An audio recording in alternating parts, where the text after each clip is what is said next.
I was diagnosed when I was 10, and I think the thing I was actually most scared of was not the actual diabetes, but having to have needles every day, because I was absolutely terrified of needles.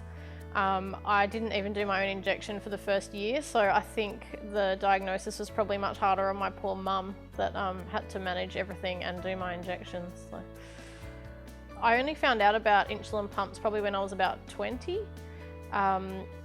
I was really sporty and active and had lots of hypos.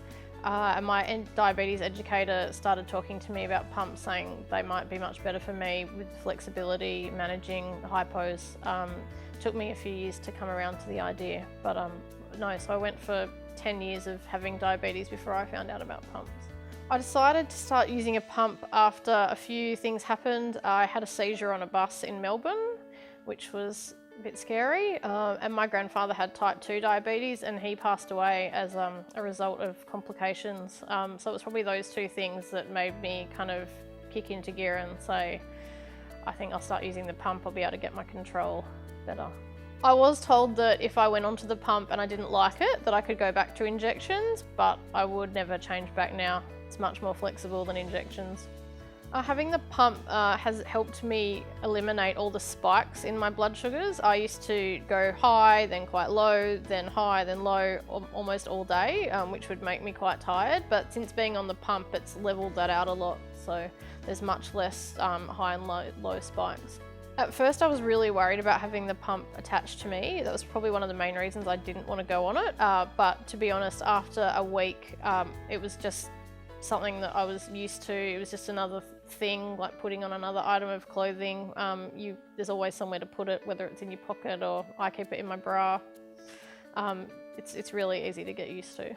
The only item of clothing that is hard to wear with the pump is a swimming costume. Although I just honestly don't worry about it and I just stick it down the side. I don't think people really even notice it, but it doesn't bother me. In terms of socialising, using the insulin pump is probably a bit more discreet than using injections. I used to forget that sometimes other people were a little bit freaked out by needles and would just whip out a needle at the dinner table, which some people were a little bit unnerved by. So using the pump, it's probably much more discreet than needles and can make other people a bit more comfortable. My situation is that I have my own business, so I'm quite busy and I'm really active. So I'm doing different things every day, which can really affect your blood sugars. So for me, using an insulin pump has meant that I can alter my doses to suit what I'm doing every day. So for other people in my situation, I think it's really helpful. You don't have to be locked in by your last injection, and I would just say give it a go. Like I said, I would never go back. So.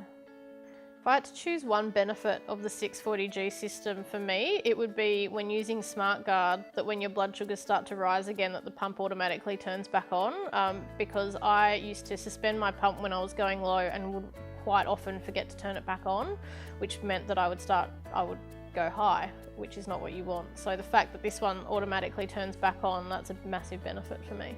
I love to travel. We go somewhere at least once a year. Since using the insulin pump, we have gone to Mount Everest Base Camp, which was a 21-day trek. I've climbed Mount Kilimanjaro, done some relaxing things, like going to Bali. We just went to Bali. Go skiing, snowboarding.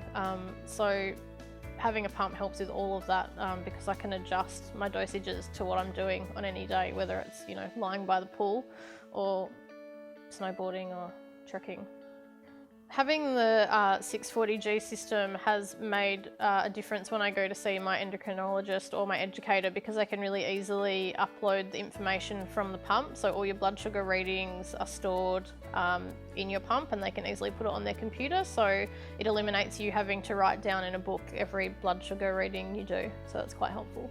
I would tell people that are newly diagnosed to definitely educate themselves on the different ways you can treat yourself, whether it be injections or a pump. Having done both myself, I think a pump really suits everybody, but the best thing to do is to know what's available and to work out what's best for you and the benefits of whatever system you use in your life. But I think a pump really would work for most people.